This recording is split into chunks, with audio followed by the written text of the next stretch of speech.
Apa tanda orang yang jujur? Hatinya mulia, ucapnya benar. Hatinya mulia, omongannya benar. Tidak pepat di luar, pancung di dalam. Menjegal kawan seiring, manis jika berhadapan, balik belakang lain bicara. Tiap hari kita ngadepin topeng. Topeng yang berkeliling. Ini mukanya apa bukan sih? Ini omongannya apa cuma sekedar sebuah misi? Dan seterusnya. Pantas kalau satu saat seorang biang preman, mbahnya preman, datang menghadap baginda Nabi, dapat hidayah dia. Ya Rasulullah, saya mau masuk Islam, boleh enggak? Oh boleh.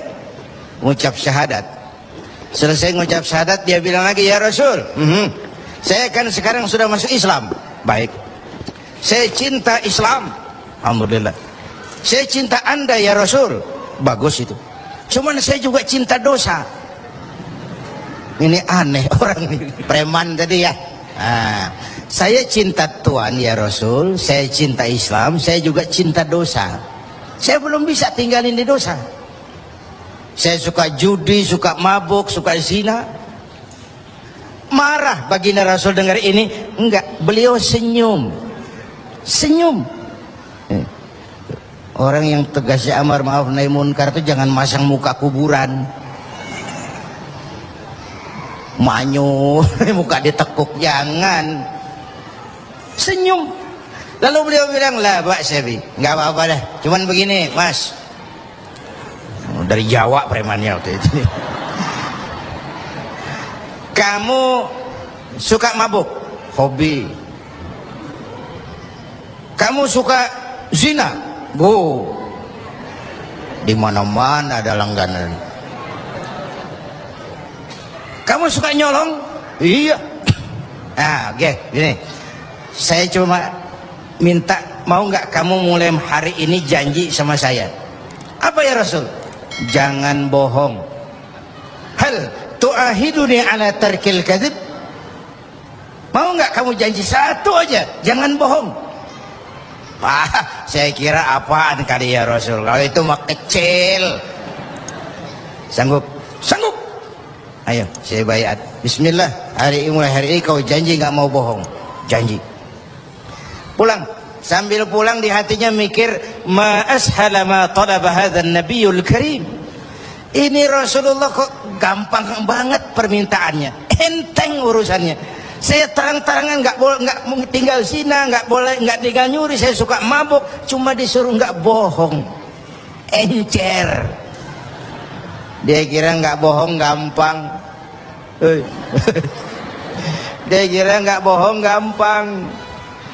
Padahal Nabi Allah Ibrahim pernah mengeluh, saya seumur hidup 3 kali bohong, saya harus tanggung jawab di hadapan Allah. Padahal bohongnya bohong bener. Seumur hidup 3 kali merasa bohong, bingung Nabi Ibrahim. Kita sehari 16 kali bohong, nyengir aja nyengir, nggak ada bingung-bingungnya. Udah sambil pulang, hari berganti minggu, minggu pergi datanglah bulan. Satu hari dia lagi jalan nih si preman nih, mantan preman nih, ngelihat perempuan cakep, kenalan, dibawa ke rumah, masuk ke kamar. Hampir terjadi, mau zina lagi, hampir terjadi. Dia tegangan tinggi, hampir nyaris. Begitu mau terjadi, ingat, saya udah janji sama Rasulullah nggak mau bohong. Ntar kalau ketemu beliau saya ditanya, kamu masih zina? Nyautnya bagaimana? Nyautnya gimana? Kalau saya bilang iya, saya pasti kena hukum, udah Islam. Kalau saya bilang enggak, saya bohong. Padahal sudah janji enggak mau bohong. Perang ini, iman sama syahwatnya. Kata syahwatnya, udah sikat. Kata imannya, pikirin dulu, lu udah janji lo. Perang. Akhirnya imannya menang. Dia bilang sama tuh perempuan, Mbak Yu, Mbak Yu, Nun sewu Mbak Yu, ndak jadi. Loh, ndak jadi piye to Mas? Ya wis pokoknya ndak jadi. Selamat dari zina. Lain hari mau mencuri, sudah madda yadahu, tangannya udah dijulurin. Ingat lagi ntar kalau ketemu Nabi ditanya lo masih nyolong nggak? Gimana nyautnya? Tiap kali mau berbuat jahat, tiap ingat janjinya. Tiap ingat janjinya terhindar dari perbuatan jahat. Paling akhir dia datang menghadap Nabi, ya Rasul, apa? Sadaqta ya Rasul, Anda benar ya Rasul. Kenapa? Yang Anda minta atuk, kedengarannya enteng, cuman pongkolnya. Saya nggak bekutik ya Rasul. Lihat pengaruh jujur dalam hidup. Kiai, mohon maaf kalau saya potong jawaban jujur Kiai ini. Nah, bagaimana dengan sifat dari hakim-hakim kita dalam memutuskan ini, Kiai? Ya, kita berharap mudah-mudahan mereka jujur. Perkara apa ini harapan hampa itu soal nanti lah. Yang penting kita berharap mereka jujur dan mempunyai rasa keadilan. Bapak Ibu hadirin yang saya hormati, ini satu dasar amar ma'ruf tuh, jujur. Yang kedua, tabligh, menyampaikan. Ini pun nggak gampang. Satu saat beliau lagi dakwah di kalangan elit, datang orang buta nyebarin agama, nanyain agama, agak masam, muka beliau agak berpaling. Turun ayat abasa wa tawalla an ja'ahul a'ma. Ya. Ayat yang saya sampaikan tadi, Allah mengkritik kepada baginda Nabi. Mengapa kau agak masam ketika datang orang buta minta diajarkan agama?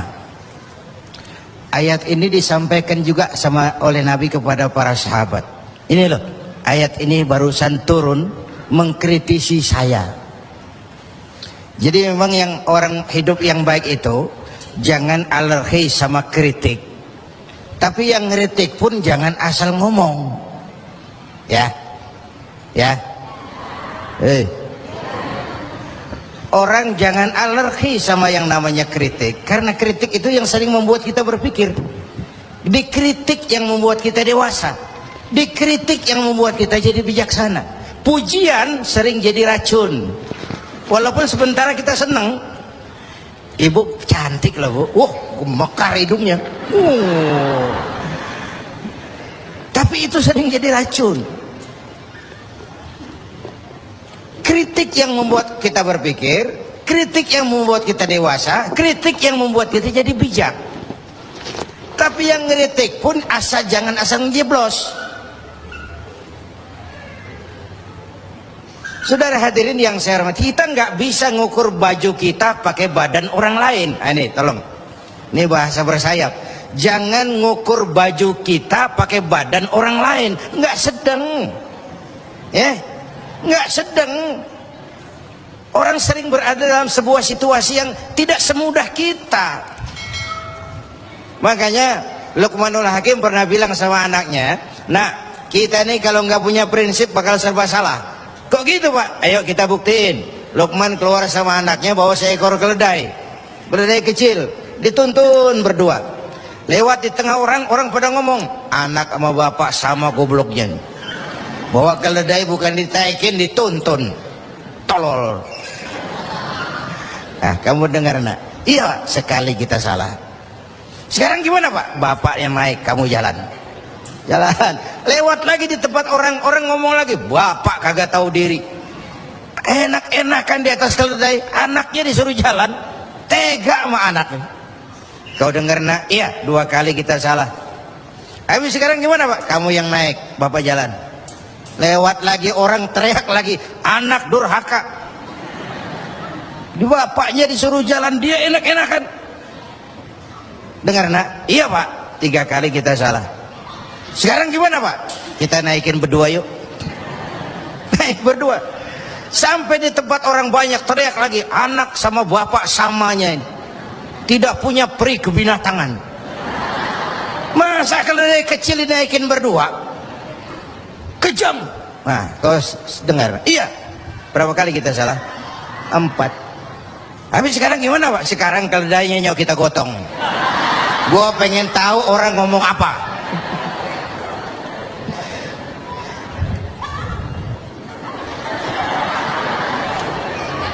begitulah Bapak Ibu hadirin, tanpa sebuah prinsip kita sering terombang-ambing.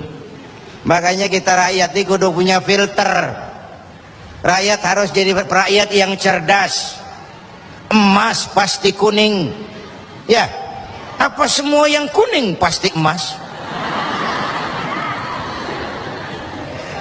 Rakyat harus cerdas.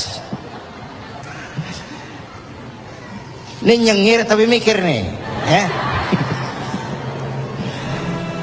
Bapak Ibu hadirin yang saya hormati, karena itu kembali kepada sifat menyampaikan, apalagi yang menyangkut hak orang banyak.